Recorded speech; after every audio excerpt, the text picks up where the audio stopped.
भौणी मानकर दरमा बढ़िवार आवश्यकता अछि। नमस्कार दर्शक बंधु, ऑल ओडिशा अंगनवाड़ी कर्मी एवं सहायिका भौणी मानक दरमा वृद्धि नहीं आसला बड़ खुशी खबर। तबे वर्तमान दरमा वृद्धि नहीं बड़ घोषणा करिसेंती आपण मानकर उपमुख्यमंत्री प्रभाती परिड़ा। तबे कौन कहिसेन बा केते कोन दरमा बढ़िबो बा आपनकर दरमा को नहीं कोन आसीची बड़ अपडेट्स बा कोन रहिची सूचना आसंतो ई वीडियो माध्यम रे देखिबा। तबे दर्शक बंधु वीडियो को देखिना पूर्व वीडियो को लाइक कमेंट शेयर करंतु एवं चैनल को सब्सक्राइब करंतु।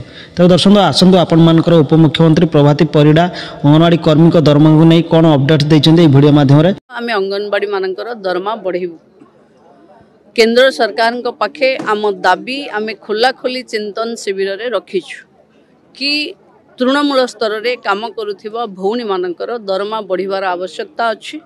अनेक काम रे से माने अछंती, कारण खाली अंगनवाड़ी नुहे इलेक्टोरल रोल ठू आरंभ करी विभिन्न काम रे अछंती, तेणु तांकर दरमा अधिक बढ़िबो। मते लागुची केंद्र सरकार भी याकू पॉजिटिवली नउची, बहुत जल्दी घोषणा हो।